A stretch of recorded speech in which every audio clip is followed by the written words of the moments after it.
AS20 हम शुरू कर रहे हैं। AS20 बेटा जी बेसिकली कहता है अर्निंग पर शेयर, शॉर्ट में इसको लोग बोलते हैं एफएम वाले बच्चे EPS। ठीक है, अब ये क्यों आया पहले वो सुनिए। देखिए EPS क्या है कि हर कंपनी जो प्रॉफिट कमाती है वो शेयर होल्डर का होता है। प्रॉब्लम क्या है कि प्रॉफिट तो जो भी आया बट शेयर एक जैसा नहीं होता। किसी कंपनी में करोड़ों शेयर है, किसी में लाखों है, किसी में हजारों में है। तो कोई कह रहा है कि नेट प्रॉफिट मेरा 60,000 करोड़ है, 60,000 करोड़ जैसे रिलायंस, और कोई कह रहा है कि मेरा सिर्फ 60 करोड़ है नेट प्रॉफिट।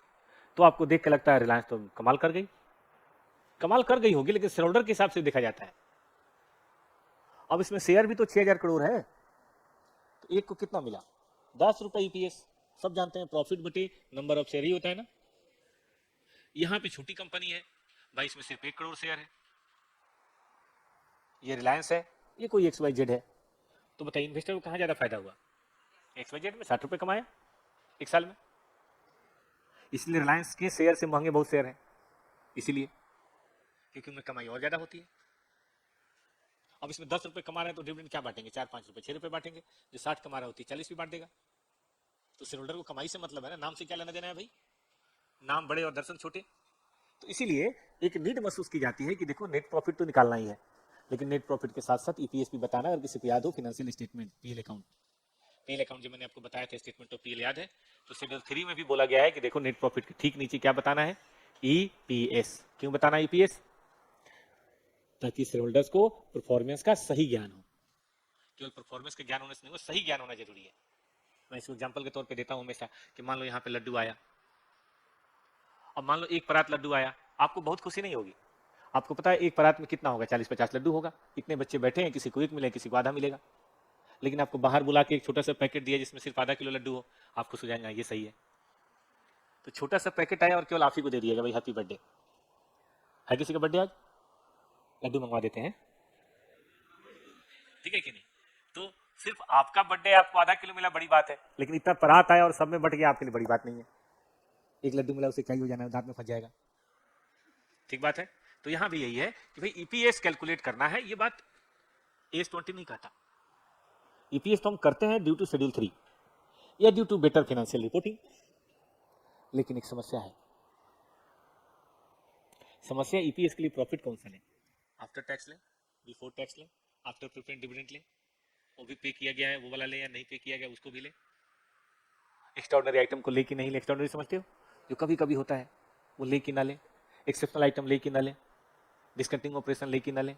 अब कोई कहेगा नहीं यार एक्स्ट्राऑर्डिनरी मतलब कभी कभी होता है, गलत EPS हो जाएगा, धोखा हो जाएगा। कोई कह रहा है कि प्रेफरेंस डिविडेंड लो, वो तो पहले होता है।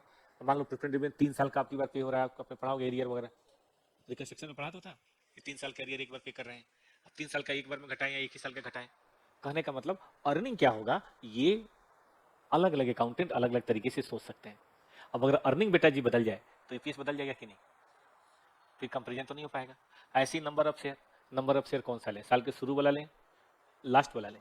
क्योंकि हो सकता है शुरू में कुछ और हो, बाद में और इशू ऑफ शेयर हो गया हो, या बाई बैक अभी पढ़ा बाई बैक हो गया हो सकता है साल के बीच में डिवेंचर कन्वर्ट हो गया हो, सुना आप लोगों ने, प्रेफरेंस शेयर कन्वर्ट हो गया हो, सरेंडर ऑफ शेयर हो गया हो, कई तरह की बातें हो सकती है। हो सकता है एक शेयर 10 रुपए वाला हो, एक शेयर 2 रुपए वाला हो, कैसे EPS निकालेंगे? हो सकता है एक शेयर फुली पेड अप हो, एक शेयर पार्टली पेड अप हो। तो नंबर ऑफ शेयर कैसे लें, क्या इन सब बातों का ध्यान देना है, या सीधे इग्नोर करके साल के लास्ट में जितने नंबर है उसको उठा के पटक देना है? अब देखो हर अकाउंटेंट अलग अलग सोचने लगेगा तो बात गड़बड़ हो जाएगी। इसीलिए एक नीड महसूस की गई कि EPS की केवल अर्निंग बटे नंबर ऑफ शेयर के काम नहीं चलेगा। हमें डिसाइड करना होगा कि व्हाट इज अर्निंग, और हमें डिसाइड करना होगा what is number of share. ये एकदम साइंटिफिकली जिसको बोलते हैं ना डिसाइड कर लेंगे, और एक बार जब डिसाइड कर लेंगे तो हम सब लोग बताइए उसी तरीके से करेंगे। अब ऐसा नहीं होगा कि कोई कैसे करेगा कोई कैसे करेगा, ठीक है ना? तो मैं आपको क्या करूंगा बेटा, थोड़े से कॉन्सेप्ट लिखवाऊंगा, सभी बच्चों को उन कॉन्सेप्ट को खूब बढ़िया से अपनी कॉपी के अंदर लिखना है, ठीक है बेटा जी?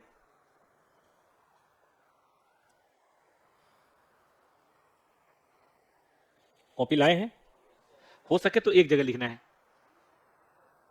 अगर 2 कॉपी हो तो अच्छी बात है, वरना 4 पन्ने पे कॉन्सेप्ट और फिर 4 पन्ने के बाद प्रैक्टिस। कॉन्सेप्ट को मैं बेटा नंबर दे दूंगा, नंबर 1, नंबर 2, नंबर 3, नंबर 4। ठीक है, आप क्या करेंगे कि उन कॉन्सेप्ट के आधार पे क्वेश्चंस करेंगे।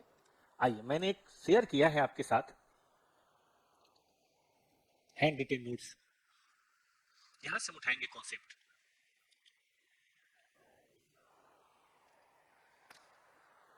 देखिए,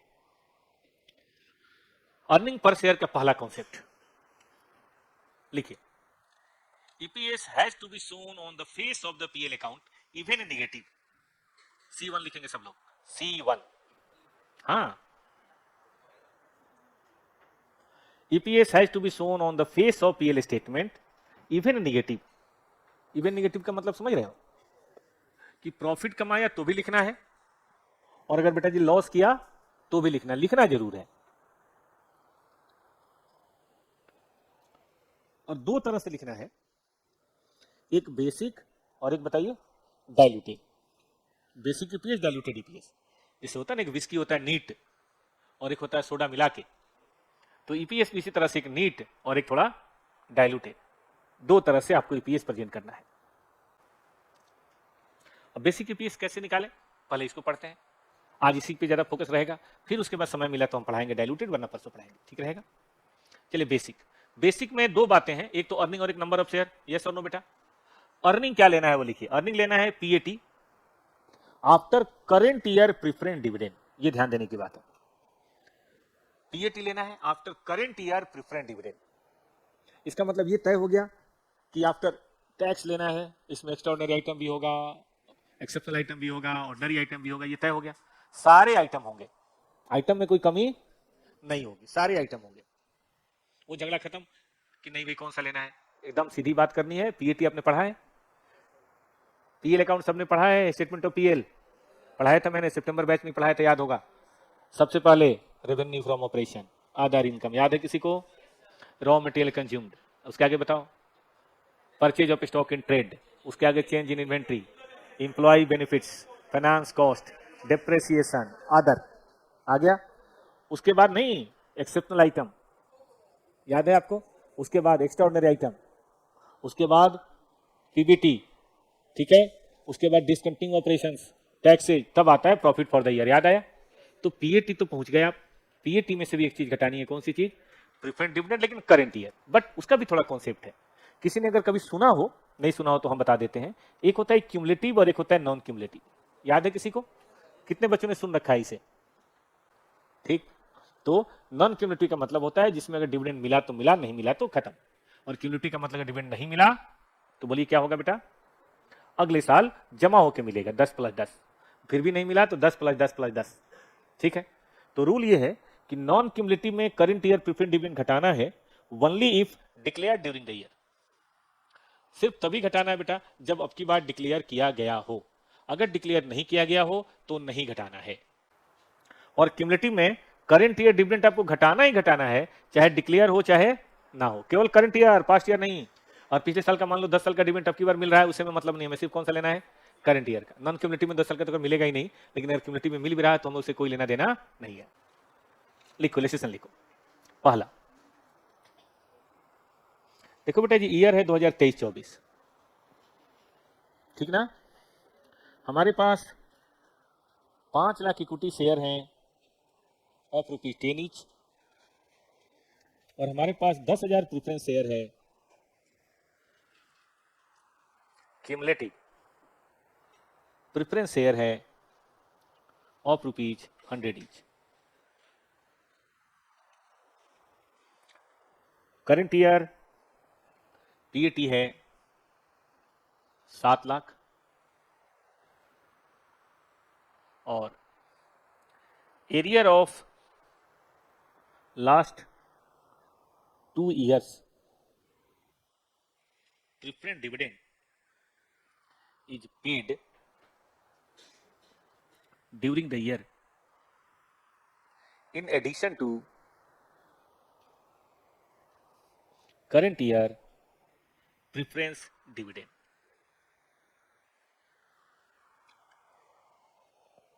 current year preference dividend, ठीक है, फाइंड आउट बेसिक ईपीएस। आप में से कोई बता पाएगा? चलें आगे, करा किसी ने इसे? एक ने बताया 1.6, एक ने बताया 1.16। चलो मैं शुरू करता हूं। सोल्यूशन देखो, पीएटी है बेटा जी 7 लाख, लेस करूं, सिर्फ करेंट ईयर प्रेफरेंस डिविडेंड लेना है क्योंकि क्यूमुलेटिव है। 10,000 शेयर है, 100 रुपए वाले हैं, 12% है। बोलो तो बेटा, दो बाकी 2 साल है ना, वो ध्यान ही नहीं देना। हमने पढ़ा था ना कॉन्सेप्ट में क्या लिखा हुआ है, ओनली करेंट ईयर, और करेंट ईयर के डिक्लेयर हो तो भी, नहीं डिक्लेयर हो तो भी, अगर क्यूमुलेटिव है तो। कर लिया बेटा जी? बताओ अब कितना बचता है? बैलेंस प्रॉफिट 580, और नंबर ऑफ शेयर कितना है बेटा? तो बताओ ईपीएस। तो आगे से कभी आएगा तो ऐसा कर लेंगे सब लोग। 1.16 पॉसिबल है? चलिए और आगे चलते हैं हम लोग।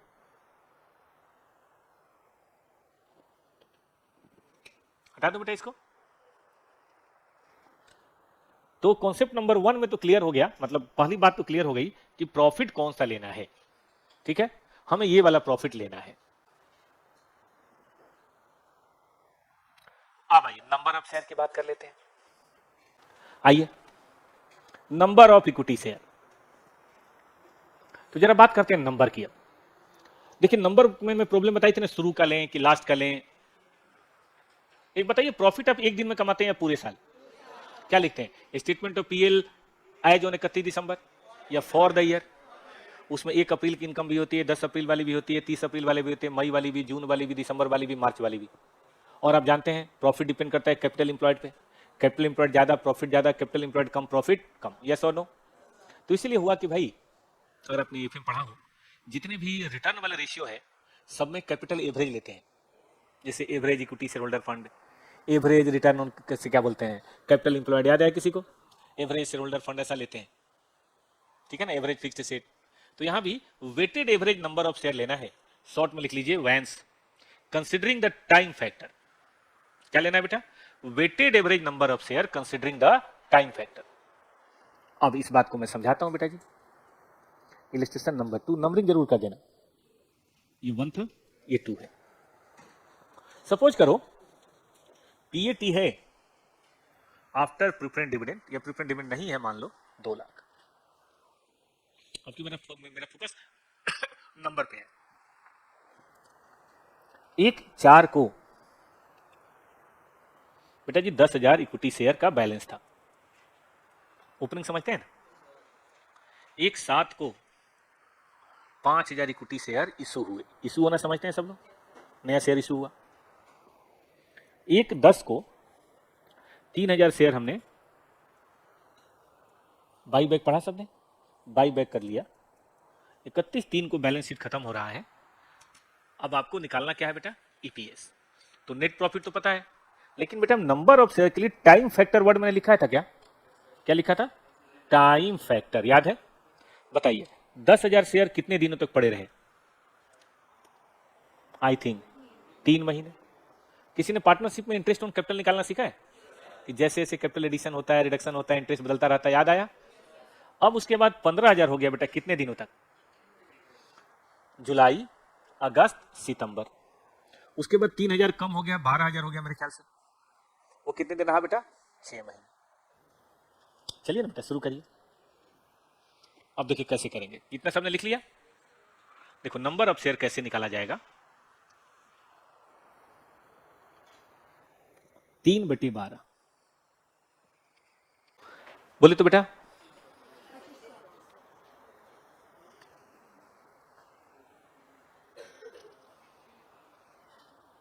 ये बताओ 3/7,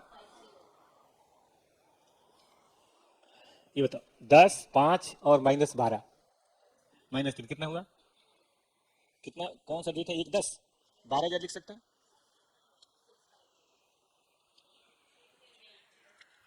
यहां बताए 12,200 50, ठीक है। हाँ जो भी है, मतलब 12,250 लेना, मैं 250 से मतलब नहीं है। अब कोई बोले ईपीएस, तो बेटा ऊपर नेट प्रॉफिट लेंगे और नीचे नंबर ऑफ शेयर नहीं लेंगे हम। कौन से शेयर लेंगे? वेटेड, बोलो तो सब लोग, वेटेड, बोलो सब लोग, बोल नहीं रहे हो, weighted average number of share. ऊपर बताओ नेट प्रॉफिट 2 लाख, नीचे बताओ 12,250, कितना आ रहा है? जो भी आया यार, कितना आ रहा है? 0.335, 34 कर सकते हैं, 33, चलो जो भी है। तो सबको निकालने आया? यहीं पे शुरू होता है आपका पहला क्वेश्चन। निकालिए सब लोग बुक। क्वेश्चन नंबर 4.1, बहुत आसान है इसे बेटाइए। आप देखना, आप इसको बढ़िया एंजॉय करेंगे। 1 जनवरी को 18,000 है, 31 मई को 600 और इशू किया, 1 नवंबर को बाई बैक किया। अब डेट तो नहीं दिया, मान लीजिए 31 दिसंबर मान लेते हैं, ठीक है। क्या कोई weighted average number of share बता पाएगा? बताना जरा। हो गया? 2100 बता रहे हैं बच्चे। देखो बेटा, ये समय कितना है? 5 महीने, जनवरी, फरवरी, मार्च, अप्रैल, मई। ये समय कितना है? जून, जून, जून, जून, जुलाई, अगस्त, सितंबर, अक्टूबर। और बचा कितना? 2 महीने। तो पहले मेरे ख्याल से 1800 था, फिर बढ़ के 2400 हुआ, फिर घट के 2100 हुआ। आओ देखते हैं।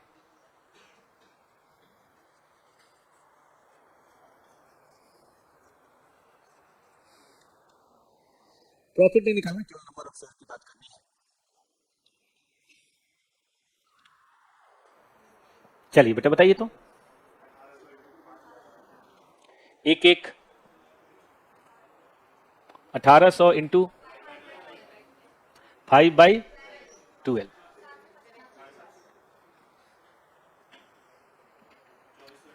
2400 इंटू,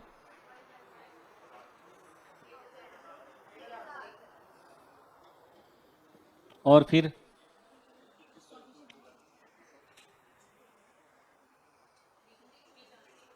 जोड़िए तो बेटा।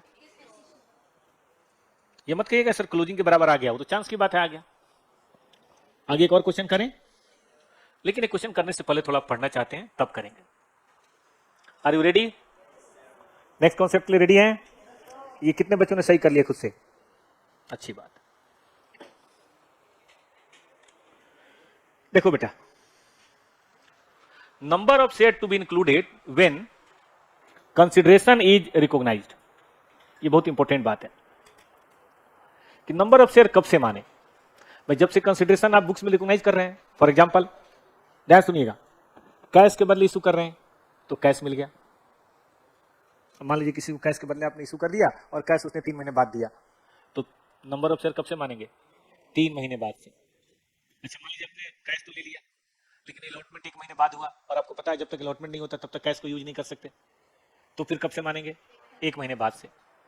तो नंबर ऑफ शेयर इशू होना मतलब नहीं है कंसिडरेशन। जैसे मान लीजिए लैंड एंड बिल्डिंग के बदले इशू ऑफ शेयर हुआ, अब लैंड एंड बिल्डिंग आपको 2024 में मिल गया, शेयर आपने 26 में इशू किया, कब से मानेंगे? 24 से। हाँ, जब से लैंड एंड बिल्डिंग आ गया तब से। इशू करने क्या है, तो कई बार वो लीगल प्रोसेस होता है, थोड़ा लेट से भी इशू होगा, लेकिन बंदे का हक तो बन गया, आपने पैसा तो यूज करना शुरू कर दिया। उल्टा इशू ऑफ शेयर कर दिया, लैंड एंड बिल्डिंग 4 महीने बाद रिकॉग्नाइज हुआ, तो फिर 4 महीने, क्योंकि तभी तो लैंड एंड बिल्डिंग को आप यूज कर पाएंगे, ठीक है। तो ये बात आपको ध्यान देनी है। बोनस शेयर कहां से करना है? वंश थोड़ा कंट्रोल करो यार, आ रहे हैं बोनस शेयर पे। तो कंसिडरेशन में आपको ध्यान देना है कि जब कंसिडरेशन मिले तब से। मान लो लोन के बदले, तो जब लोन का इंटरेस्ट देना बंद कर दें आप, लोन डिस्चार्ज माना जाए, तो लोन के बदले, तो जिस दिन लोन डिस्चार्ज हो गया। डिवेंचर के बदले, जिस दिन डिवेंचर का इंटरेस्ट देना बंद हो गया, बंद हो गया मतलब डिप्ट खत्म हो गया, ठीक है ना। मान लो किसी सर्विसेज के बदले, होता है ना, कभी सर्विसेज के बदले दे रहे हैं, तो जब सर्विसेज आपको रेंडर कर दी गई तब से मान लो इशू ऑफ शेयर तो हो सकता है 2 महीने बाद भी हो सकता है सर्विसेज आने और इशू ऑफ शेयर में टाइम हो। या मान लो इशू ऑफ शेयर कर दिया, सर्विसेज 2 महीने बाद मिली, तो कब से बात करेंगे? इशू ऑफ शेयर का डेट इंपॉर्टेंट नहीं है, उसके कंसिडरेशन का डेट इंपॉर्टेंट है, याद रहेगा बच्चों को। चलिए, अब इसी में कॉन्सेप्ट है कि कई बार अमालगमेशन मतलब दो कंपनियों का मिलना, सितंबर वाले बच्चे समझ ले कि जब दो कंपनियों को मिला के, तीन कंपनियों को मिला के नई कंपनी बनती है, इसको अमालगमेशन बोलते हैं। या एक कंपनी दूसरे को खरीद लेती है तो उसको एक्विजिशन बोलते हैं, है ना, बिजनेस टेक ओवर। तो ये दो तरह का होता है, एक होता है in the nature of purchase और एक होता है in the nature of merger. कितने बच्चों ने अमालगमेशन पढ़ रखा है, याद है? In the nature of purchase, nature of merger. तो in the nature of purchase की जब बात होती है तो डेट ऑफ एक्विजिशन से लेना है, मतलब जिस दिन आपने परचेज किया उस दिन से मानना है कि नंबर ऑफ शेयर इशू हुआ। मैं एक इलस्ट्रेशन से इसको बताऊंगा। छठे का फर्स्ट है, पहला है, छठे में अभी दूसरा भी आएगा, amalgamation in nature of merger भी आएगा। हाँ जी बताइए, चलें आगे। देखिए, ये मान लीजिए एक कंपनी है एक्स लिमिटेड और एक कंपनी है वाई लिमिटेड। थोड़ा जगह छोड़ के लिखते हैं, वाई लिमिटेड। अभी पहले देख लीजिए तब लिखिएगा। 1 जनवरी है, 1/5 है। 1/5 को ये कंपनी सोल्ड कर दिया गया, किसको? एक्स लिमिटेड को। उसके बाद यहां पे कुछ नहीं बचा, सोल्ड कर दिया तो कंपनी खत्म हो गई, ठीक है, ये कंपनी चली गई इसके पास। अब यहां पे थे शेयर 10,000, यहां तो आपको पता है ये शेयर डिस्चार्ज हो गया तो खत्म हो गया। यहां शेयर थे 20,000, लेकिन 1/5 को ना हमने 10,000 और इशू ऑफ शेयर किया। काहे के लिए किया पता है? परचेज करने के लिए। तो 20,000 था, 10,000 शेयर और इशू कर दिया। किसके लिए किया? परचेज करने के लिए, वाई के शेयर होल्डर को कर दिया। अब जहां तक सवाल है नेट प्रॉफिट का, इधर का नेट प्रॉफिट है मान लीजिए कि 2 लाख। अब इधर काम बढ़ गया क्योंकि अब दोनों कंपनी आ गई ना हमारे पास, तो अब हो गया 5 लाख और इनका प्रॉफिट है 1 लाख, नेट प्रॉफिट मान लेते हैं। अब ईपीएस निकालना है, 1 लाख लिख देते हैं। तो कहा गया कि नंबर ऑफ शेयर को ना यहां से मानना है। मतलब बताओ तो कितने साल ये नंबर ऑफ शेयर? नहीं, पहले 20,000 कितने दिन रहा? 4 महीने रहा बेटा, बताना जरा।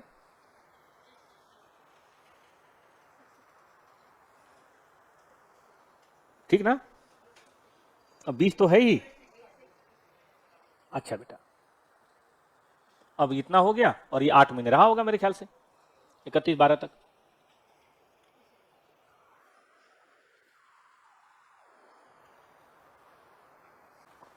तो कितना हो गया ये? और देखिए नेट प्रॉफिट पता है, केवल अपना लेंगे, ये प्रॉफिट होगा, ये प्रॉफिट होगा, बस। उसके प्रॉफिट से हमें कोई लेना देना नहीं, कंपनी हमने खरीदी यहां है तो प्रॉफिट हमें कहां मिलने वाला है? मतलब डेट ऑफ एक्विजिशन से नेट प्रॉफिट भी लेना है, डेट ऑफ एक्विजिशन से नंबर ऑफ शेयर भी लेना है। तो 2 और 5 कितने हुए बेटा? याद रखिए वो 5 में ना थोड़ा उनकी कमाई भी मिल गई होगी, नहीं समझे? जिस दिन से टेक ओवर कर लिया उनके प्लांट मशीनरी कस्टमर सब हमारे पास आ गए, तो हमारा प्रॉफिट इसीलिए बढ़ के आया है, ठीक है ना? तो कोई ईपीएस बताया बेटा? 26.25। ये तब था जब आपका क्या था? Amalgamation in nature of purchase. Please इसको जरा लिखिए बेटा जी, ये जरूरी है, इलस्ट्रेशन करके लिखिए। इलस्ट्रेशन 3 होगा मेरे ख्याल से, हालांकि इतने साल से मैं पढ़ा रहा हूं, 28 साल से एक बार भी एग्जाम में नहीं आया। ये वाला फाइनल में आया है, ऑफ कोर्स इसी बात के नंबर है फाइनल में। अब दूसरा कॉन्सेप्ट है, ये अलग से लिख रहा है ना कहीं, कि अगर amalgamation in nature of merger हो तो क्या करना है? ये नहीं लिखेंगे आप। मर्जर में ये माना जाता है कि हम कभी जुदा थे ही नहीं, हम तो दोनों भाई भाई थे, बिछड़ गए थे, अब वापस बताइए मिल गए। कुंभ के मेले में, कुंभ का मेला लगा हुआ भी है। Amalgamation in nature of merger, सुनो ध्यान दो, from beginning of reporting period, ये लाइन याद रखना कि अगर ये amalgamation in nature of merger है बेटा, सुनो ध्यान, तो भले एक्विजिशन हुआ हो यहां पे, लेकिन माना यह जाएगा कि एक्विजिशन यहां ना होकर बताइए कहां हुआ है, और इशू ऑफ शेयर भी शुरू में ही हुआ है। प्लीज बेटा इधर ध्यान दो, इशू ऑफ शेयर भी शुरू में मानेंगे, भले वो 1/5 को हुआ हो, 1/7 को हुआ हो, 1/10 को हुआ हो, 1/1 को हुआ हो, 1/5 को, 4 को हुआ, लेकिन मानेंगे शुरू में हुआ है। हाँ, और ये नंबर ऑफ शेयर भी शुरू से लेंगे और ये फिर प्रॉफिट भी शामिल कर लेंगे। बताइए क्यों? क्योंकि हमारी कंपनी शुरू से है, हम कभी अलग थे ही नहीं, हम शुरू से एक हैं। कौन सा nature? In the nature of merger. अब सितंबर टर्म के बच्चे ज्यादा हेडेक ना लें कि मर्जर और परचेज क्या है, बस ये समझ लें कि दो चीजें हैं, एक मर्जर है और एक परचेज है। परचेज में जिस दिन परचेज किया उस दिन से लेना है, मर्जर में from the beginning of the reporting period. अगर रिपोर्टिंग पीरियड के बिगिनिंग 1 जनवरी है तो 1 जनवरी, 1 अप्रैल है तो 1 अप्रैल, मतलब जब से। ठीक है, अब इसी में देखिए आपका आंसर बदल जाएगा। वैसे कभी आया नहीं है, मैं इतने साल से पढ़ा रहा हूं कि अब की बार आएगा, क्या पता जनवरी में आ जाए, 11 जनवरी को। आज 6 हो गया ना, 5 हो गया कि 6 हो गया? 6 हो गया, 6 हो गया बेटा। आज 5 कल था, आप क्लास में आए नहीं थे। कल कल कितने बच्चे आए थे? Amalgamation in nature of merger. तो देखो यहां पे weighted average number of share क्या होगा, ये 20,000, और ये 20,000 भी कब से मानेंगे? From the beginning. तो 20 प्लस 10, 12/12, इसमें कोई टेंशन ही नहीं। कितना हो गया बेटा? 30,000। और नेट प्रॉफिट जो है ना, अपना तो लेंगे ही 20,000, 2 लाख, 5 लाख, 1 लाख भी ले लेंगे, जोड़ना 2, 5 और 1, 8 लाख। जल्दी बताओ EPS. 8 lakh divided by 30,000, 26.67।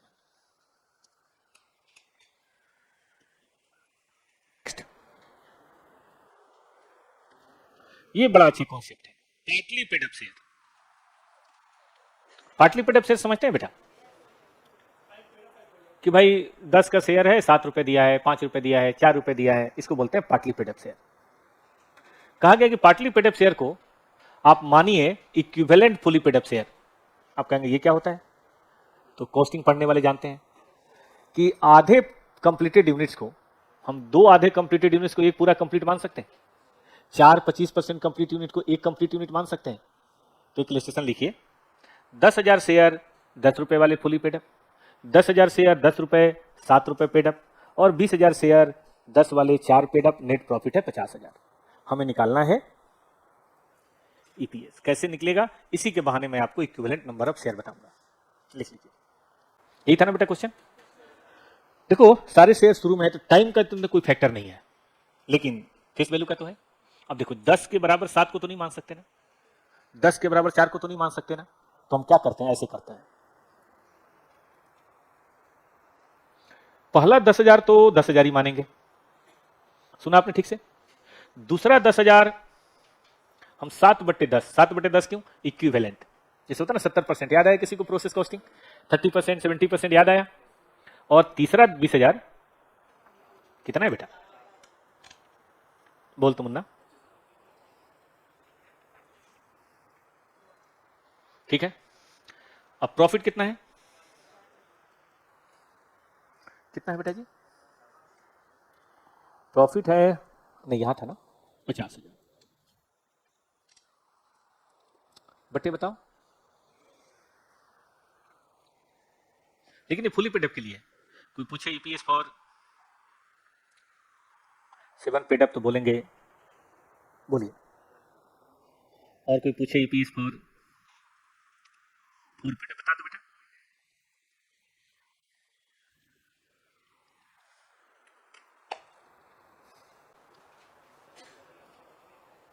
Different face value, ये लिखना। नेक्स्ट क्वेश्चन है डिफरेंट फेस वैल्यू। ऐसा कई बार होता है बेटा जी कि जरूरी नहीं है कि सारे शेयर एक ही फेस वैल्यू के हों। एक कंपनी में डिफरेंट क्लास ऑफ शेयर हो सकता है, 10 रुपए, 5 रुपए, 7 रुपए, और वही फुली पेड अप हो। ऐसा पॉसिबल है। पीछे क्या था, शेयर सब 10 रुपए वाले थे, कोई 5 रुपए कोई 7 रुपए पेड अप था। ऐसा हो सकता है कि 5 रुपए ही फुली पेड अप हो, 2 रुपए ही फुली पेड अप हो। ऐसा सुना आप लोगों ने एक ही कंपनी में? हाँ, तो इसका रूल ये है, convert them into same face value of share. Equivalent समझते हैं? Then calculate EPS for every face value for that face value, and then calculate proportionate EPS for every face value. 3 point है इसमें, convert करो, calculate करो, फिर उसके हिसाब से बाकियों की भी बात करो।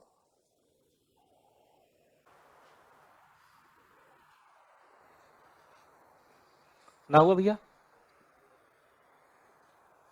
तो देखिए मान लीजिए क्वेश्चन है, ठीक है, ये क्वेश्चन है, मजे की बात देखिएगा आपकी बार, ये भी फुली पेड अप है, ये भी फुली पेड अप है, ये भी फुली पेड अप है। बनाना बिल्कुल किसकी तरह है? पेड अप की तरह, पार्टली पेड अप की तरह। मतलब इसका आपको नहीं लगता same as partly paid up, treatment same है। कैपिटल तो उसी हिसाब से आया हुआ है ना। इलस्ट्रेशन लिखिए, इसका सोल्यूशन करेंगे हम लोग। 10,000 शेयर 10 रुपए फुली पेडअप, 10,000 शेयर 5 रुपए फुली पेडअप, 2,000 शेयर या 20,000 शेयर 2 रुपए फुली पेडअप। अब की बार वही फुली पेडअप है, नेट प्रॉफिट भी वही है, नंबर ऑफ शेयर भी वही है। कैसे हो? नहीं हुआ बेटा। अब देखिए इसका सोल्यूशन कैसे होगा। 10,000 को 10 मानेंगे, 10,000 को 5/10 मानेंगे और 20,000 को 2/10 मानेंगे। करिए तो सोल्यूशन कितना आ रहा है शेयर 19,000। अब 10 रुपए वाले शेयर 19,000, सारे शेयर अगर 10 रुपए वाले होते तो क्या होते, 19,000 होते, है ना। तो बोलिए 10 रुपए वाले के लिए क्या आएगा ईपीएस, निकालिए। ये हो गया पार्ट ए और ये हो गया पार्ट बी। 2.63 करिए।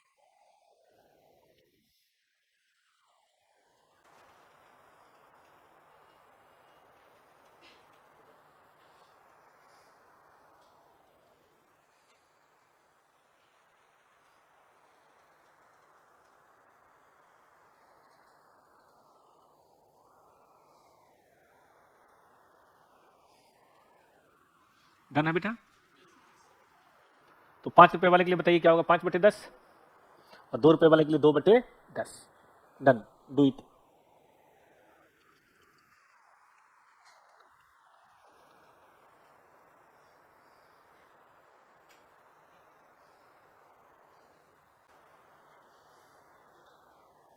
सबका हो गया।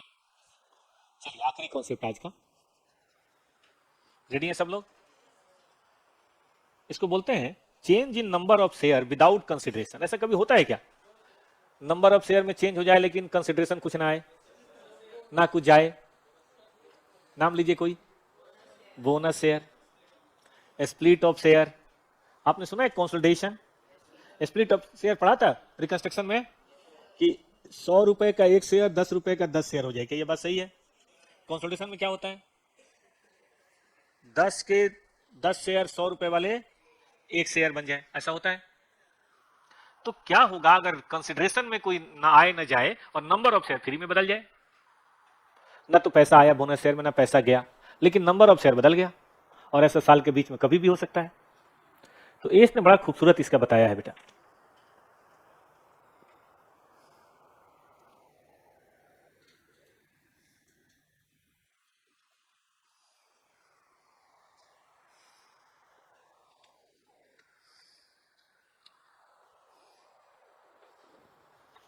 लिख लिया सबने।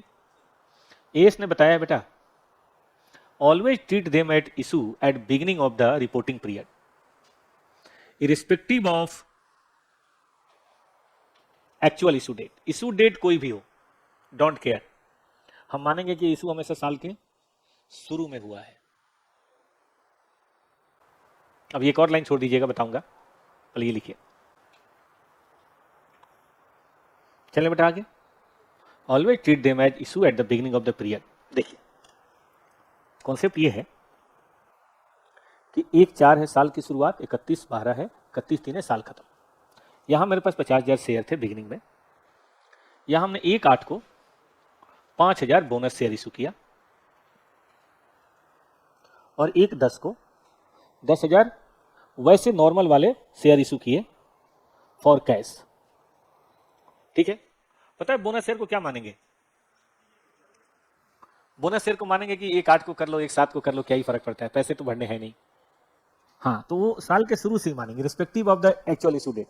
लेकिन इसको यही मानेंगे, कारण बताइए, क्योंकि ये तो कैश के बदले पैसा आया 1/10 को। तो WACC क्या होगा, sorry weighted average number of share, 50 + 5, सुना बच्चों ने ठीक से, ये तो होगा 6 महीने का। और फिर 60 + 10 कितने हो गए, 70 होगा 6 महीने का। बताइए कितना होगा ये, 27,500 और 35, ये बताएं, 35 ही हो रहा है ना, बोलिए, 62,500।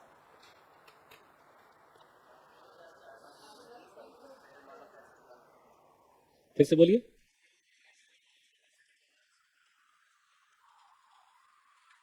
अच्छा 65,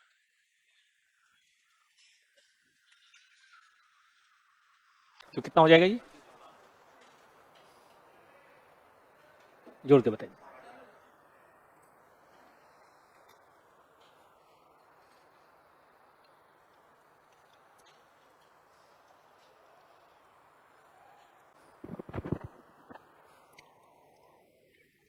चलेगा बेटा?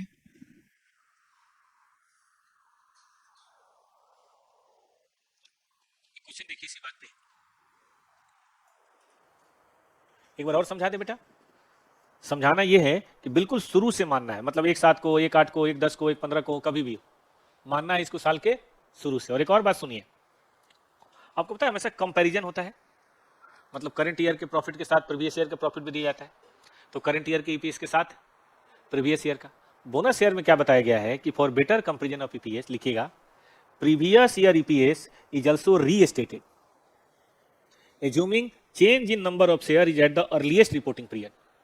बहुत बढ़िया पॉइंट है, लिख लीजिए, इसके बारे में कल बताएंगे, आज तो टाइम खत्म हो गया, डोंट वरी।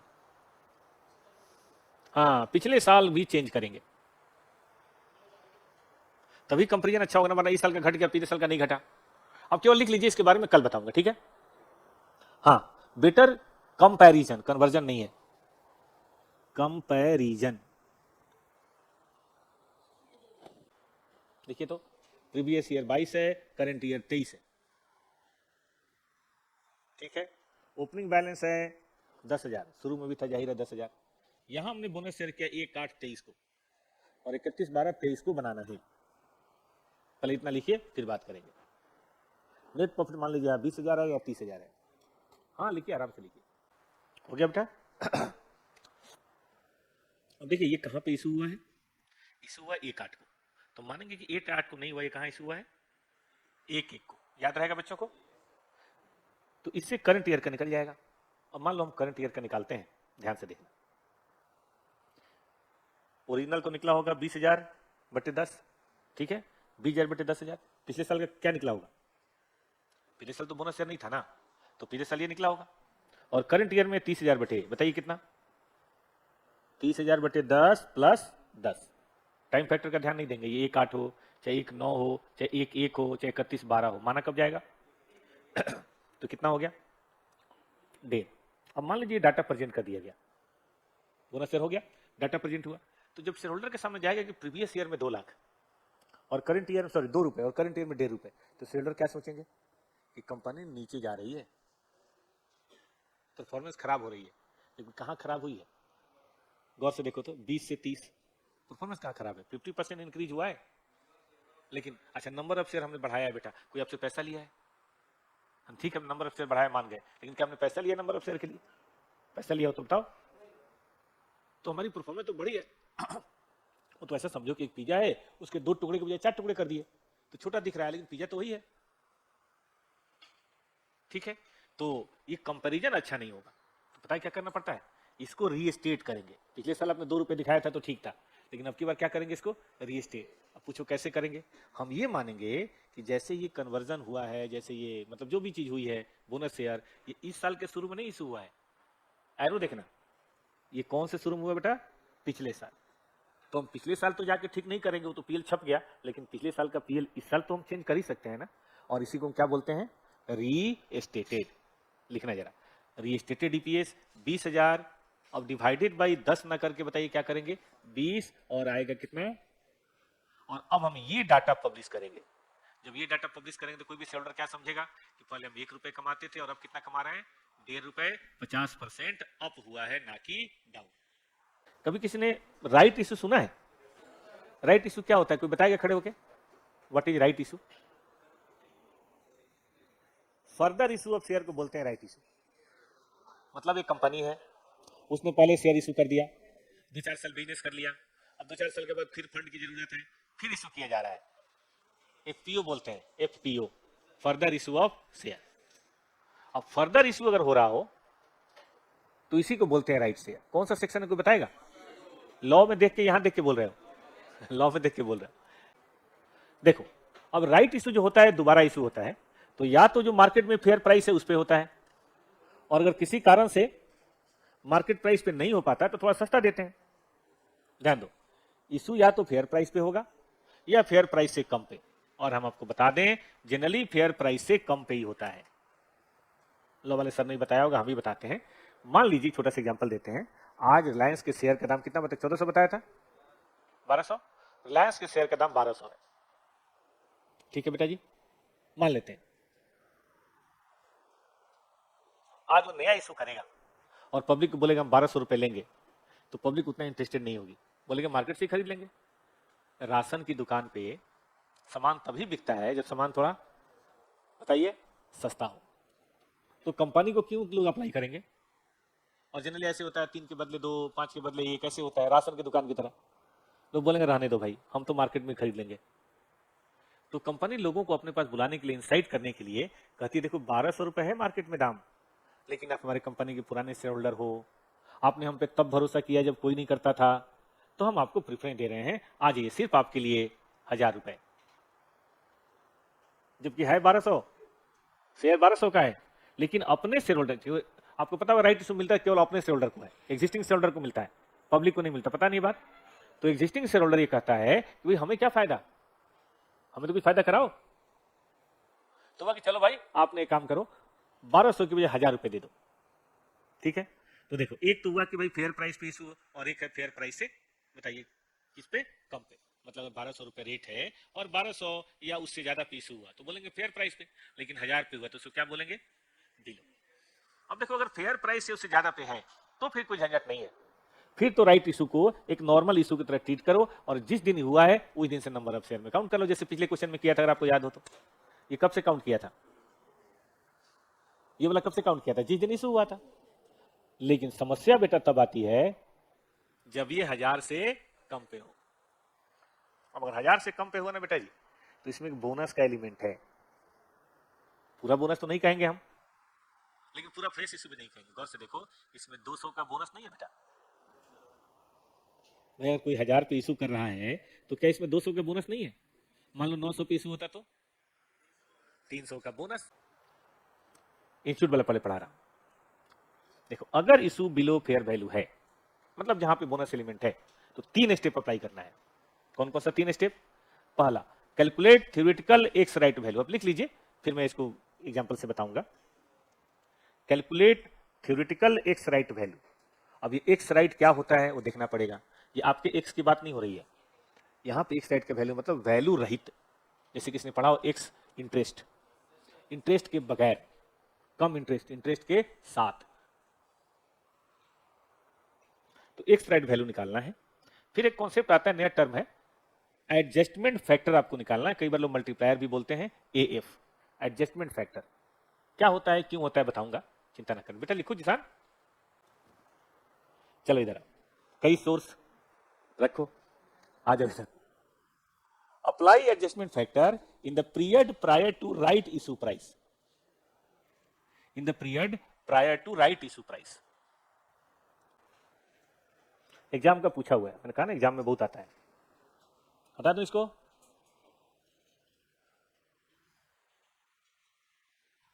ये ले भाई 2.5 लाख, 2 शेयर 5 के बदले 98 इशू प्राइस, 30/6 को हो रहा याद रखिएगा, साल शुरू हो रहा है 1 अप्रैल से। फेयर वैल्यू एक शेयर का था 102, 17-18 में 50, 18-19 में इतना। कैलकुलेट बेसिक 5 नंबर का क्वेश्चन है, नवंबर 2019। तो कुछ बातें जो समझ आ रही है कि भाई एग्जिस्टिंग से इतना, जिसका रेट था 102, ये इतना, इसका रेट है 98, तो थ्योरेटिकल तो निकल ही जाएगा मेरे ख्याल से। चलो पहले वही कर लेते हैं, पहले यही कर लीजिए बेटा स्टेप्स, करो। X right theoretical value of share, बताइए कोई, पहले यही करते हैं। आया किसी का? एक बच्चा बता रहा है 10086, क्या सही है ये? देखो आउटस्टैंडिंग था 2.5 लाख, उसका रेट था 102, नया इशू हुआ है 1 लाख और उसका रेट है 98, डिवाइड कर दो 2.5 लाख और मुन्ना 1 लाख से, सब मिला के बताओ।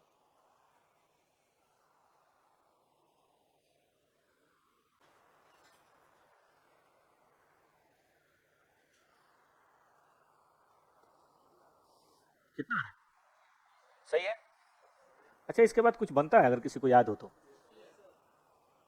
कैसे निकालते हैं? 1.11, 3 डिजिट तक काफी है। अब जरा अप्लाई करके WNS बताओ ना।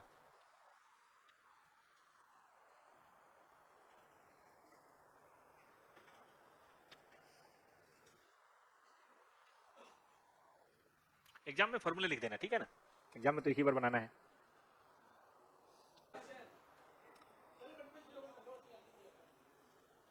अरे कोई ना, चल भाई अप्लाई कर तो जरा।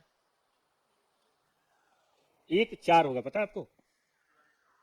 1.4 होगा यहाँ पे, ठीक बात कर रहा हूँ मैं। 1/4/2018। पहले से शेयर था 2.5 लाख, जिसमें एडजस्टमेंट फैक्टर लगेगा 1 पॉइंट कितना था, 011 जो भी है। और महीने कितने हो जाएंगे बताए कोई? अप्रैल मई जून। Tell me how much? 63188। और बाद में T6 के बाद 2.5 लाख प्लस 1 लाख। अब थोड़ा सा फॉर्मूले में दिक्कत तो नहीं रही ना? अब बोलो बेटा, ये जोड़ दो। 3 सब क्लियर है?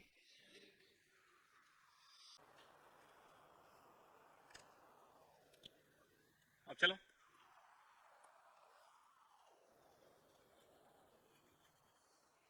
बेटा जी बताओ, बेसिक ईयर 17-18 ओरिजिनल कमाई कितनी है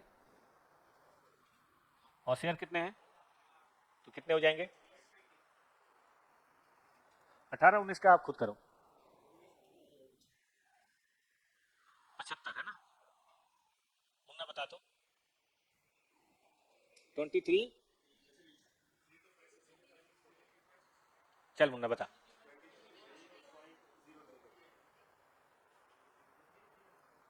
3 कर दें? चलो एक ही बात। अब real estate 50 lakh divided by 25, 1 point, नहीं नहीं इतना नहीं है, 011। चलो भाई, यार है सबका। अब एक और क्वेश्चन है, होमवर्क दूं मैं? कुछ और कराता हूँ, तो थोड़ा बोरिंग हो जाएगा ना। तो क्वेश्चन नंबर 9.5 लिख लीजिए, आपके लिए होमवर्क है, एकदम आसान है, कोई दिक्कत ही नहीं होनी है। नवंबर 23 का पूछा हुआ है, उसका आंसर वैसे दिया हुआ है। मैं आपको कुछ बात करता हूँ आज नीट और डाइल्यूटेड की।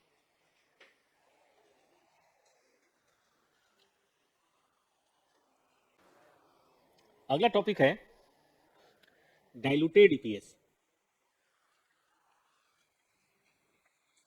देखिए ये हमारा करंट ईयर, लेकिन करंट ईयर के बाद फ्यूचर भी तो है।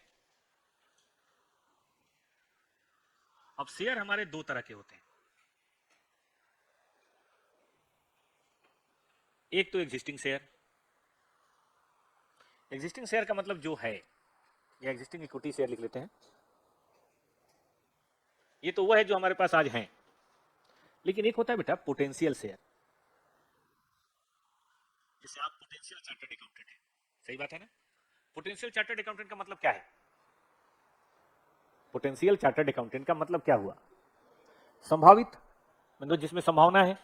आप सबके अंदर संभावना है, बनना नहीं बनना बात की बात है, लेकिन संभावना तो आप सबके के अंदर है। इंटर में पढ़ रहे हैं, इंटर में पढ़ेंगे, ट्रेनिंग करेंगे, फाइनल करेंगे, हो जाएंगे सीए। लाइन पे तो चल ही चुके हैं। इसी तरह से कुछ, अभी आप सीए नहीं है, याद रखिएगा, आप पोटेंशियल सीए हैं। सही कह रहे हैं कि नहीं? ऐसे कुछ इक्विटी नहीं होते, लेकिन उनके अंदर संभावना होती है कि वो इक्विटी बन सकते हैं। नाम लो तो। है नहीं, लेकिन इनके अंदर संभावना है कि ये फ्यूचर में 2 साल 4 साल के बाद क्या बन सकते हैं। सुना है किसी ने कन्वर्टेबल डिवेंचर, सी फाउंडेशन, कि भाई डिवेंचर इशू हुआ, जिसमें ऑप्शन दिया गया कि भाई 4 साल 5 साल के बाद आप चाहें तो कैश भी ले सकते हैं, और चाहे तो इक्विटी शेयर में कन्वर्ट हो सकते हैं। बड़ा अच्छा है ये। नई कंपनी को आसानी होती है, नई कंपनी में प्रॉफिट का चांस नहीं होता, तो कंपनी में से होल्डर नहीं मिलते। डिवेंचर में होल्डर मिल जाए तो उनको पता है ब्याज मिलेगा, और 5 साल बाद जब कंपनी स्टेब्लिश हो गई तो शेयर होल्डर बन जाओ। प्रॉफिट कमाओ, खराब हो गई तो अपने पैसे ले लो, दोनों हाथ में लड्डू है। तो ये है। ऐसे ही बेटा जी कन्वर्टेबल प्रेफरेंस शेयर भी होता है। कन्वर्टेबल लोन भी होता है, लोन में क्लॉज लिखा होता है कि अगर पैसे नहीं दिए तो बाद में हम आपसे इक्विटी शेयर में कन्वर्ट कर लेंगे। सुना आपने ठीक से? तो लोन भी होता है, और इस तरह से बहुत सारी चीजें होती हैं जो आपको यहाँ पे देखनी है। ठीक है, अब अगर पोटेंशियल शेयर है तो फ्यूचर में शेयर होल्डर बनेंगे।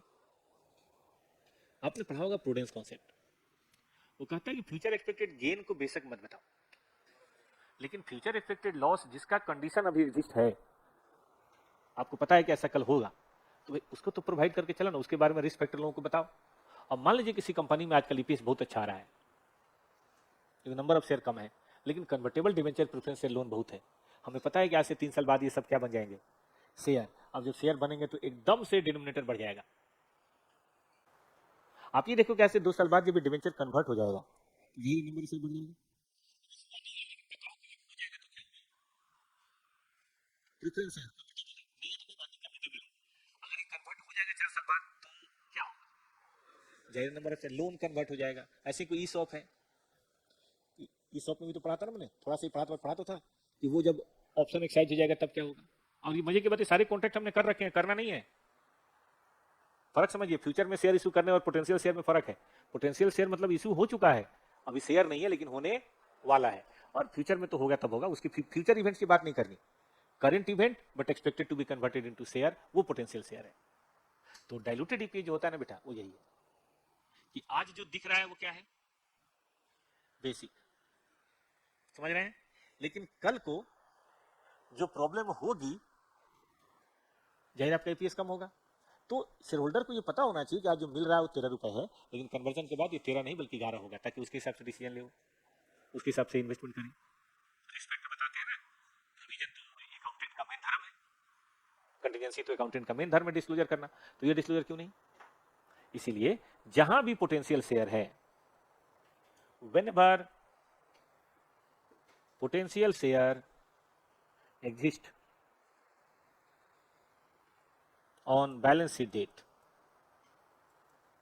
apart from basic EPS, basic तो खैर है ही, डाइल्यूटेड EPS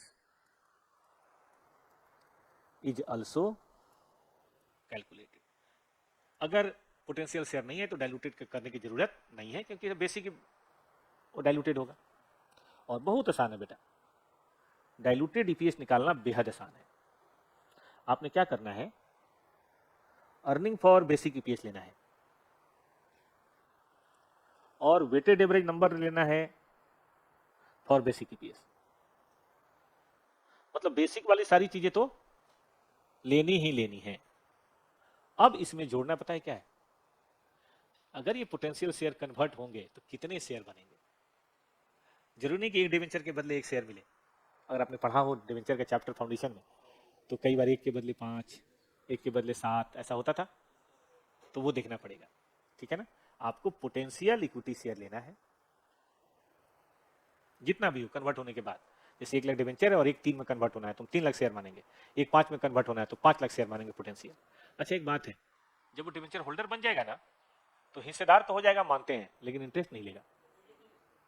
इंटरेस्ट तो नहीं लेगा ना, तो पैसा बचेगा, तो हम बेटा सेविंग इन इंटरेस्ट है या प्रिफरेंस डिविडेंड है जो भी है वो लेंगे। लेकिन एक बात है जी, ये हम लेंगे नेट ऑफ टैक्स। एफएम पढ़ते हो, आपने सुना होगा कि अगर इंटरेस्ट है तो पीबीटी से पहले होता है।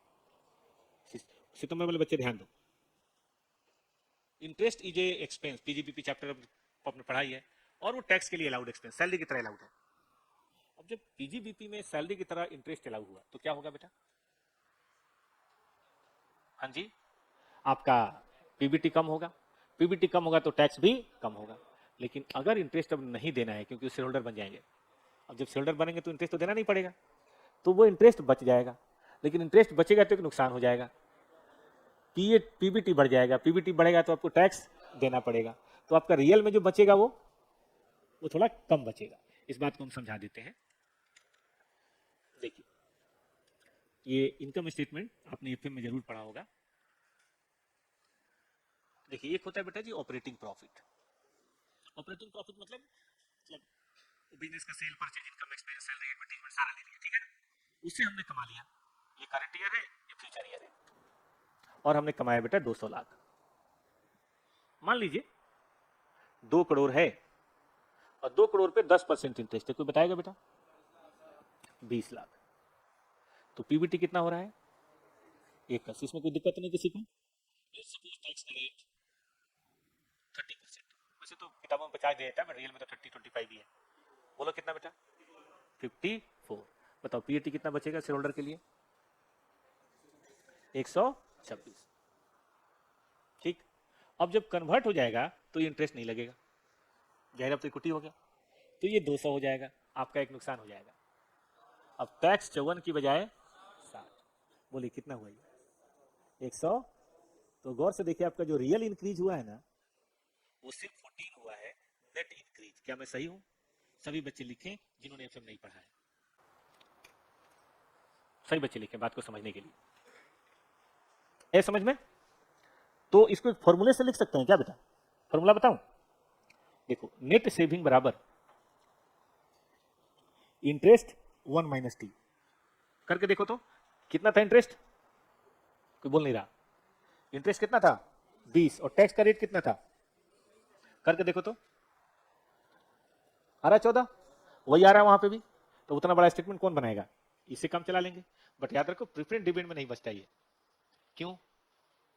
प्रेफरेंस डिविडेंड टैक्स के बाद होता है, तो प्रेफरेंस डिविडेंड में नहीं होती सेविंग, सिर्फ इंटरेस्ट में होती है। सबने लिख लिया? ले बेटा ये ले, कि आपको अर्निंग फॉर बेसिक तो निकालनी है, WNS फॉर बेसिक तो निकालनी है। बाद में जो सेविंग है उसे जोड़ देना नेट ऑफ टैक्स, और नीचे पोटेंशियल शेयर को जोड़ देना। जो आएगा वो डाइल्यूटेड होगा। इफ पोटेंशियल शेयर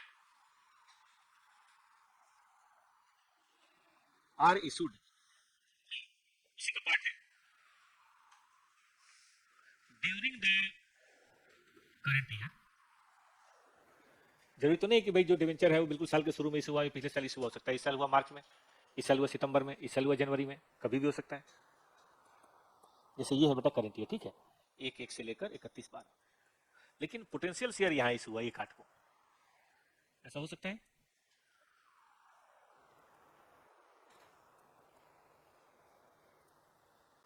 हो गया? Potential share during the year issue हुआ, then time factor is adjusted for WANS calculation and saving in interest हो या प्रेफरेंस डिविडेंड हो, जो भी हो। अब जैसे इस क्वेश्चन बेटा हम पोटेंशियल शेयर पूरा ऐड नहीं करेंगे, पता हम कितने महीने लेंगे? 9 मंथ तो नहीं है मेरे ख्याल से, 5 मंथ है बेटा, अगस्त सितंबर अक्टूबर नवंबर दिसंबर। और सेविंग भी जो मानेंगे वो कितने महीने का मानेंगे? साल भर का, 6 महीने का। कारण है भैया पैसा तो 5 महीने पहले ही मिला ना, तो पूरे साल का सेविंग कैसे हो जाएगा? तो इस साल 5 ही महीने का सेविंग भी लेंगे और 5 ही महीने का पोटेंशियल शेयर लेंगे। मतलब जैसे मान लो 2 लाख है तो 2 लाख गुने 5/12। फिर अगले साल से प्रॉब्लम नहीं होगी। जिस साल इशू हो रहा है बस उस साल ध्यान देना है। अभी तक क्या करते थे? पूरा नंबर ऑफ शेयर ले लेते थे और पूरा सेविंग ले लेते थे दोनों क्वेश्चन में। यही मान रहे थे ना पहले से इशू हो रखा है, लेकिन कई बार हो सकता है कि ड्यूरिंग द ईयर हो। अब मजे की बात ना, कई बार क्वेश्चन में ये बात दी नहीं होती, इंटरेस्ट देख के खुद समझना पड़ता है। कई बार तो दिया रहता है, मान लो जितना इंटरेस्ट होना चाहिए उससे इंटरेस्ट कम है, तो इसे क्या बोध होता है? इसे मान लो कि 10 लाख शेयर है, ठीक है, 10 लाख डिवेंचर है, 12% है, तो 1/20 इंटरेस्ट होना चाहिए, बस इंटरेस्ट 90,000 आ रहा है। इसे क्या मतलब हुआ कि वो 9 महीने पहले इशू हुआ है, इंटरेस्ट 60,000 आ रहा है। क्या मतलब हुआ? 6 महीने ही आ रहा है, इंटरेस्ट है ही नहीं। बोला कि इंटरेस्ट एक्लूडिंग द ईयर नील, साल के लास्ट में इग्नोर, अगले साल से देखेंगे। क्वेश्चन देखो,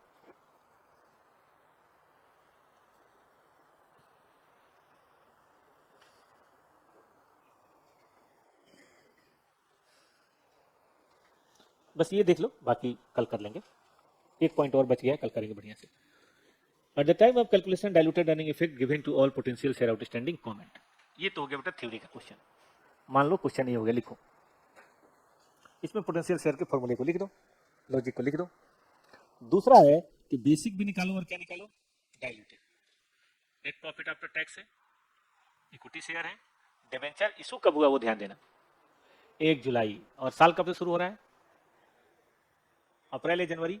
अप्रैल से। तो बेटा 3 महीने खत्म, सिर्फ 9 महीने कंसिडर करेंगे, और उसका इंटरेस्ट भी कितने महीने का लेंगे? 9 महीने का। टैक्स सेविंग है, 8 में कन्वर्ट होगा। बेसिक और डाइल्यूटेड बताओ बंदा। बेसिक मेरी तरफ से गिफ्ट है 64 125। प्रेफरेंस यार तो कोई है नहीं कि घटाया जाए, डिवाइडेड बाई 15 लाख। टेल में 4 पॉइंट। अब इसमें मतलब मान लो कि एग्जाम में कई बार ऐसा होता है कुछ चीजें माइंड से गायब हो जाती हैं, डाइल्यूटेड नहीं याद आ रहा, बेसिक निकाल दो, एक नंबर तो देगा। हाँ 27 और आगे लिखना है। अच्छा जीरो है ही नहीं, सीधे है ना, कोई नंबर ना लिखो।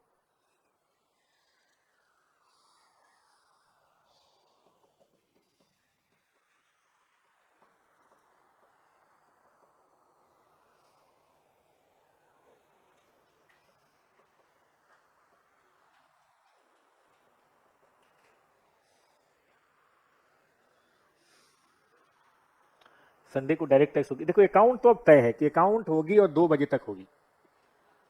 12 बजे तक क्लास होगी, फिर 1:30 बजे 12:30 के बाद टेस्ट होगा, ये तो तय है। अब उसके बाद टैक्स पढ़ने की तुम्हारी अति इच्छा हो तो बोल देना सर को, नहीं तो ऐस करना। अकाउंट तो होगा ही होगा। अब संडे हमने बुक कर लिया, साटा बांध लिया मैंने। हाँ साटा बोलते हैं हमारे यहाँ। संडे, एक संडे अकाउंट, एक संडे कॉस्टिंग होगी ही होगी। बेटा करते रहो, करते रहो। कल शाम में किया था तुमने, देखो रात में मैंने ऑनलाइन बाई बैक के क्वेश्चन कराए थे, सिनारियो बेस, नहीं किया था? तो मैं तुम्हारे कान में आके बोलूंगा? मैंने नोटिफिकेशन बोला था बेटा, बाकी बच्चों को कैसे पता? आज शाम में फिर है, आज फाइनेंशियल स्टेटमेंट कराऊंगा 8:30 बजे, आधे घंटे कराता हूँ बस। कर लेंगे, चिंता ना कर, सब ऑनलाइन कर देंगे, तुम चिंता ना करो। देखो ये करा, और जल्दी कर लो। ये आता है गाजियाबाद से, बहुत दूर से आता है। कहाँ से आते हो बेटा? हाँ देखो, दूसरे शहर से आता है, दूसरे स्टेट से आता है। ये IGST है, पढ़े हो IGST? हाँ कम टाइम का लगेगा।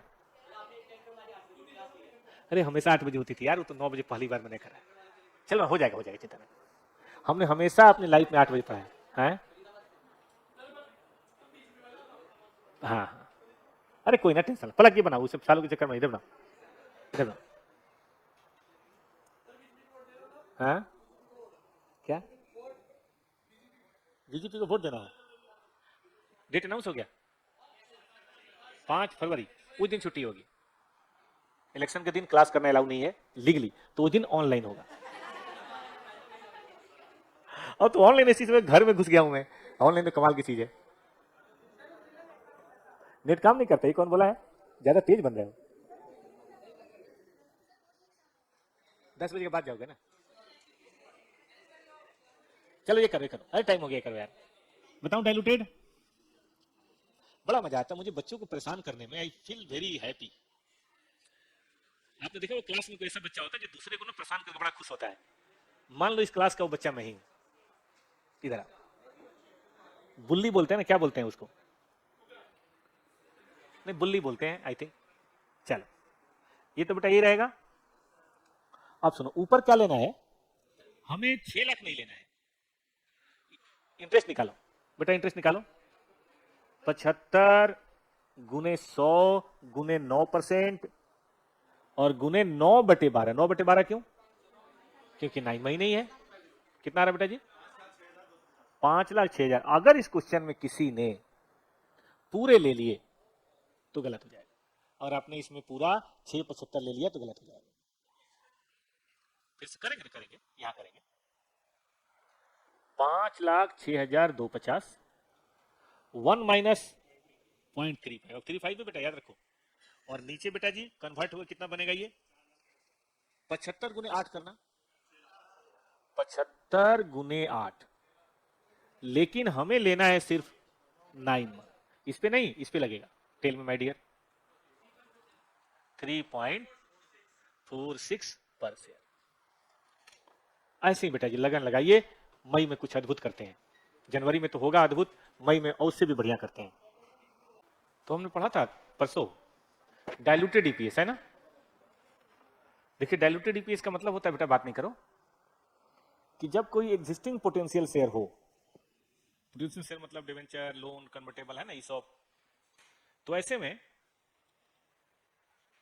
जो ईपीएस होता है वो अर्निंग फॉर बेसिक ईपीएस तो लेंगे ही लेंगे, उसमें जोड़ेंगे सेविंग।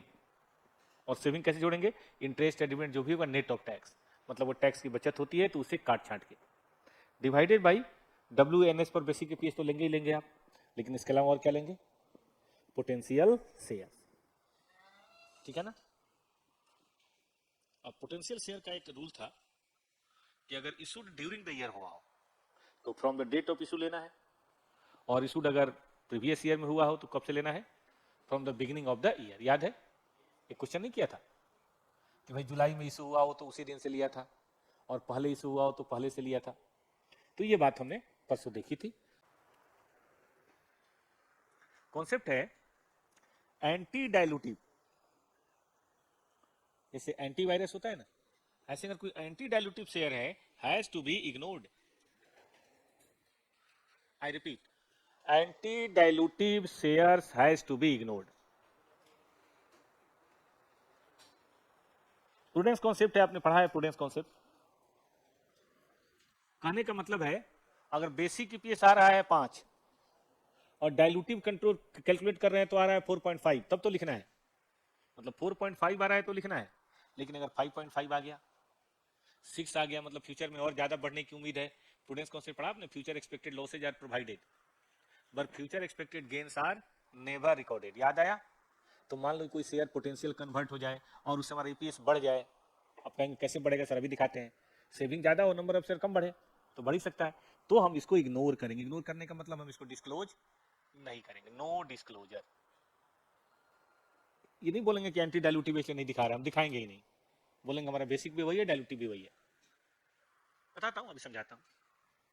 मतलब बेसिक ईपीएस से डाइल्यूटिव ईपीएस 1 पैसा भी कम आए तो दिखाना है, लेकिन 1 पैसा भी ज्यादा आ जाए तो उसको नहीं दिखाना है। पोटेंशियल शेयर जिसके चलते आपका ईपीएस बढ़े घटने की बजाय, that is known as anti dilutive potential share. एक छोटे से इलस्ट्रेशन से इस बात को हम समझाते हैं। लिख लिया सबने? देखिए छोटा सा एग्जांपल है। मान लीजिए बेटा जी आपका बेसिक ईपीएस है 1 लाख डिवाइडेड बाई 20,000, कितना हुआ बेटा जी? 5। आपको सबको समझ में आ रहा है? हमारे पास 12% वाले डिवेंचर हैं, 1 लाख डिवेंचर है, या 10,000 डिवेंचर है, ठीक है, of ₹100 to be converted into,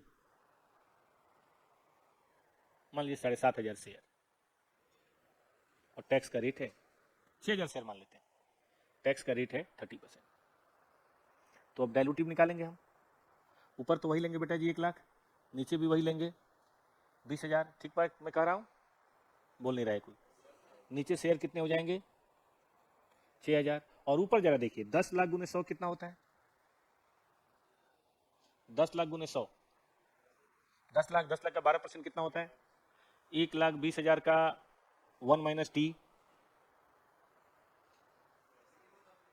84,000। अब जरा निकाल के बताइए कितना आ रहा है?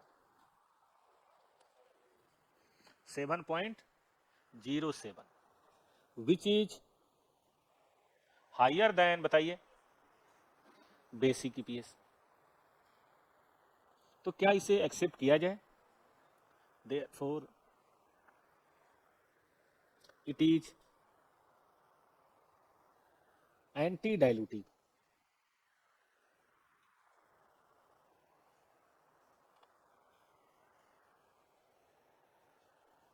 hence not to be disclosed।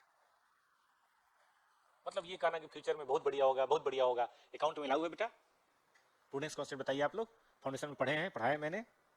Prudence concept में क्या होता है? फ्यूचर में एक्सपेक्टेड लॉस होने वाला है, याद है इन्वेंट्री वैल्यूएशन फाउंडेशन का, कि फ्यूचर में अगर 10 रुपए का इन्वेंट्री 9 रुपए में बिकने वाला है तो 9 रुपए का मानिए, लेकिन 10 की इन्वेंट्री 12 में बिकने वाली है तो 12 नहीं 10 का ही मानेंगे, जब बिकेगा तो ले लेंगे प्रॉफिट, कहां भागे जा रहे हैं, ये कॉन्सेप्ट है ना। तो अगर किसी पोटेंशियल शेयर के कन्वर्ट होने से बढ़ता है तो उसको इग्नोर करना। अच्छा, ऐसा हो सकता है कि प्रेफरेंस शेयर भी है, डिवेंचर भी है, लोन भी है, उसमें कोई डायलूटिव है, कुछ एंटी डायलूटिव है, तो डायलूटिव वाले को चुन लेंगे और एंटी वाले को हटा देंगे। अब सवाल उठता है कैसे पता चले कौन डायलूटिव है कौन एंटी डायलूटिव है। तो इसके लिए कहा गया है कि आपको इंडिविजुअल चेकिंग करनी है, इंडिविजुअल चेकिंग। जो डायलूटिव है उसे रख लेना है, जो एंटी डायलूटिव है उसे हटा देना है। आम कैसे पिक करते हैं आप? जो बढ़िया आम होता है उसे अपने टुकड़ी में रखते हैं, जो खराब होता है साइड में कर देते हैं, भाई इन्हें नहीं चाहिए। हालांकि इसका भी एक सीक्वेंस होता है, आप लोग लेवल में नहीं है, फाइनल में है वो सीक्वेंस ऑफ डाइल्यूशन। बट आपके इंटर में एक चीज है कि एंटी डाइल्यूटिव की जो चेकिंग होगी उसके लिए जो कंट्रोल पॉइंट जिसको बोलते हैं वो पीएटी नहीं होगा, उसका उन्होंने एक तरीका बताया है, वो अगला कॉन्सेप्ट अभी बताते हैं। मतलब इस कॉन्सेप्ट सबको समझ में आया कि डाइल्यूटिव लेना है, एंटी डाइल्यूटिव इग्नोर करना, हमें ध्यान ही नहीं देना, मतलब साइड में रख देंगे भाई, हमें मतलब नहीं इससे। प्रूडेंस कॉन्सेप्ट का सवाल है। और कैसे कब इग्नोर करना है मैंने कैलकुलेशन करके बताया। जानते हो कब होगा? जब सेविंग ज्यादा हो और नंबर ऑफ शेयर उसके हिसाब से कम। आपने उन्हें ध्यान नहीं दिया, ये 5 था और ये चेक करके देखो, भाग देके देखो, ये 5 से ज्यादा है, 10-12 है। तो मैं तो बार बार तब से कह रहा हूं, कोई ऐसा आदमी आए जो अपने खर्चे से ज्यादा कुछ करके जाए, तो ऐसे लोगों की खोज तो सबको होती है यार, ऐसे लोग तो हर आदमी खोजते हैं। किसी भी दोस्ती में, प्यार मोहब्बत में आपने कभी देखा हो या नहीं देखा हो तो मैं अपने एक्सपीरियंस से बताता हूँ, कभी 50-50 की उम्मीद मत करना। जनरली घर के रिश्ते, भाई बहन के रिश्ते या रिश्तेदारों के साथ प्रॉब्लम क्या होती है कि आदमी यही सोचता है कि भाई मैं तो इतना कर रहा हूँ, वो मेरे लिए क्या कर रहा है। अब प्रॉब्लम क्या है कि आप जो थोड़ा भी कर रहे होते हैं आपको बड़ा दिखता है, और वो आपके लिए जितना भी कर रहा है वो कम दिखता है। कई बार पार्टनरशिप में लोग रहते हैं यहाँ पे, किचन शेयर करते हैं, उसमें प्रॉब्लम हो जाती है। आप चावल भी बनाओ तो आपको लगे हे भगवान, मैंने एक कुकर चावल बनाया, उसने क्या किया, उसने तो बस थोड़ा सा बर्तन मांजा। लेकिन ठंडी में पूछो बर्तन मांजने में क्या मजा आ रहा है। तो आपको अपना काम हमेशा ज्यादा लगेगा और दूसरे किया हुआ काम कम लगेगा, और फिर 50-50 होगा नहीं वो, फिर आप लड़ लेंगे। तो या तो रिश्तेदारी करो ही मत, करो तो 50-50 का रिलेशन मत करना। 1000 ऐसी जगह है जहां आपको लोग ज्यादा देते हैं और 1000 ऐसी जगह है जहां आपको ज्यादा निभाना है। चलिए जो भी है, तो यहां देख रहे हैं 5 की बजाय 12 सट रहा है। अब 5 वाले में 12 को लाओगे तो कुछ तो असर पड़ेगा ही, यस और नो। लेकिन उल्टा 5 वाले में 4 को मिलाओगे, 3 को मिलाओगे, तब बताओ क्या होगा। वो तो थोड़ा करे ज्यादा करे, डाइल्यूट तो करेगा ही। तो विस्की में सोडा मिलाओगे पतला हो जाएगा, और विस्की मिला दोगे गाढ़ा हो जाएगा, और सोडा मिलाओगे पतला होगा, और विस्की मिलाओगे और गाढ़ा होगा। सीधी सी बात है, यहां भी यही है। चलिए लास्ट पॉइंट, इसे इसका पॉइंट है बेटा जी।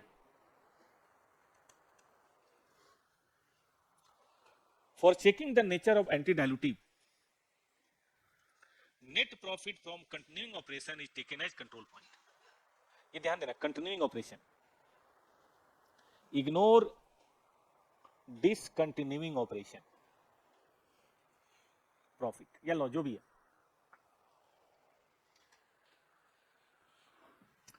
इसके पीछे भी लॉजिक है, पहले कंटिन्यू डिसकंटिन्यू समझते हैं आप लोग। फाइनेंशियल स्टेटमेंट पढ़ाते समय सितंबर वाला याद करो, मैंने पढ़ाया था, उसमें बताया था मैंने कंटिन्यूइंग का मतलब वो बिजनेस है जो हम कर रहे हैं और करते रहेंगे। डिसकंटिन्यूइंग का क्या क्या मतलब है? अभी तो हम कर रहे हैं लेकिन अब प्लान हो गया है कि आगे नहीं करेंगे, ठीक है, आगे नहीं करेंगे। चलो आज वही एस पढ़ा देता हूँ, S24 डिसकंटिन्यूइंग ऑपरेशन। छोड़ो 17 ही पढ़ाएंगे, 17 पे थोड़ा सा वो डिपेंड है। 24 पहले 17 पढ़ा दे तब 24 पढ़ाएंगे। तो मैं फिर से बोल रहा हूं, ignore discontinuing operation profit for checking. ध्यान दो, ईपीएस निकालने में ऐसा नहीं, ईपीएस निकालने में सर ने बोला दोनों लेते हैं, एक्स्ट्राऑर्डिनरी ऑर्डिनरी सब लेते हैं, लेकिन चेकिंग के लिए कौन सा लेना है? कंटिन्यूइंग। बताइए क्यों ऐसा रूल बना? चेकिंग के लिए डिसकंटिन्यू क्यों नहीं? आगे तो रहेगा ही नहीं ना वो। और पोटेंशियल ईपीएस किसकी बात करता है, आज की या फ्यूचर की? फ्यूचर में तो डिसकंटिन्यू रहेगा ही नहीं, तो उससे चेक करने का क्या फायदा। तो हम इसलिए चेक कर रहे हैं सिर्फ किसको? कंटिन्यूइंग एक्टिविटी, केवल चेकिंग के लिए।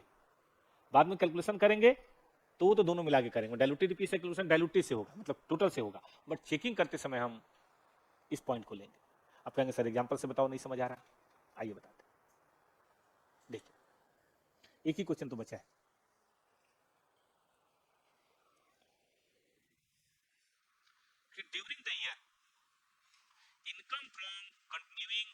की एक्टिविटी ये है और लॉस ये है, तो जाहिर है नेट में ये प्रॉफिट और ये लॉस बेटा एडजस्ट होगा तो क्या हो जाएगा नेट में लॉस। कंपनी के पास 1000 तो इक्विटी शेयर है और 200 पोटेंशियल शेयर है। आपको डाइल्यूटेड ईपीएस और बेसिक ईपीएस निकालना है। पहले मैं आपको बेसिक बताऊंगा बेटा। बेसिक कोई बता पाएगा? बेसिक निगेटिव आ रहा है मेरे ख्याल से, लिखिए बेसिक, इस पे लिखता हूं तो अच्छा रहता है। 11.2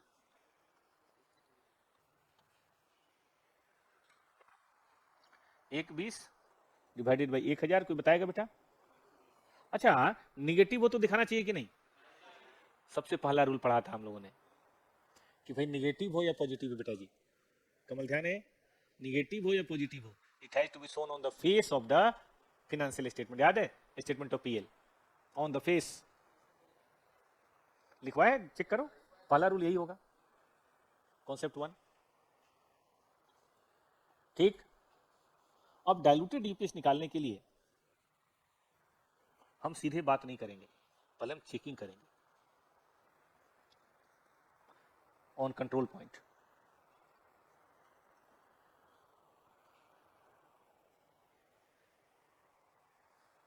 बेसिक, हाँ मतलब कंट्रोल पॉइंट में जाके चेक करेंगे, और कंट्रोल पॉइंट में डिसकंटिन्यूइंग ऑपरेशन नहीं लेना, पता है आपको? बोलिए कंटिन्यूइंग ऑपरेशन कितना है, प्रॉफिट या लॉस? Tell me. 240, और डाइल्यूटेड ईपीएस कितना होगा? प्रॉफिट तो कुछ दिया नहीं है, नंबर ऑफ शेयर दिया है, पोटेंशियल। बोलिए साहब कितना आ रहा है? Since EPS is expected to decrease, therefore dilutive EPS या potential shares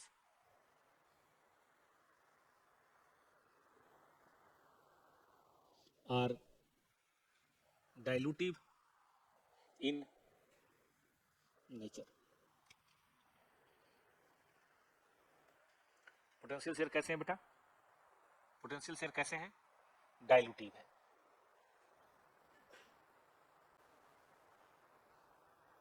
क्यों बेटा जी, हो गया? तो अब ये डाइल्यूटिव है तो यहां हम शामिल करेंगे, करेंगे इसी के ऊपर। बताइए क्या बात बनी, कितना आ रहा है? गौर से देखिए, ये एंटी डाइल्यूटिव है, प्रॉफिट कम करना डाइल्यूटिव होता है, लॉस कम करना डाइल्यूटिव नहीं होता। लॉस कम करना क्या है? एंटी डाइल्यूटिव है, लेकिन फिर भी डिस्क्लोज किया जाएगा। बताइए क्यों? क्योंकि कंट्रोल पॉइंट पे एंटी डाइल्यूटिव है, बाद में चाहे जो भी हो। तो ये वो केस बन गया कि जिसमें एंटी डाइल्यूटिव होते हुए भी डिस्क्लोज करना है, एक्सेप्शन हो गया एक तरीके से। तो मैं एक बार फिर से बोलता हूं, चेकिंग करने का जगह कहीं और है, वहां पे अगर वो डाइल्यूटिव है तो आगे भी डाइल्यूटिव माना जाएगा, और वहां डाइल्यूटिव नहीं है तो आगे डाइल्यूटिव नहीं माना जाएगा। और उसकी चेकिंग कौन से पॉइंट पे करनी है? प्रॉफिट फ्रॉम, बोल नहीं रहे बच्चे, continuing operation, ignoring discontinuing operation. Discounting operation का ध्यान नहीं देना है, क्योंकि देखो ये तो टेम्पररी बात है, 1-2 साल में डिसकाउंटिंग ऑपरेशन खत्म हो जाएगा। बहुत अच्छा पॉइंट है ये, एग्जाम में तो कभी नहीं आया, लेकिन आएगा तो मुझे डर है बहुत सारे बच्चे गलत करेंगे, क्योंकि वो डायरेक्ट इसे करके देखेंगे और बोलेंगे एंटी डाइल्यूटिव है तो डिस्क्लोज मत करो, लेकिन रियल में उसका नेचर कैसा है? डाइल्यूटिव है। अगर आप डिसकंटिन्यू को हटा दें तो 240 से 200 कर रहा है, इससे बड़ा डाइल्यूटिव क्या साबित होगा? प्रॉफिट कम कर रहा है, वैसे देखा जाए ओवरऑल तो लॉस कम कर दे रहा है। याद रहेगा बच्चों को? सबने लिख लिया?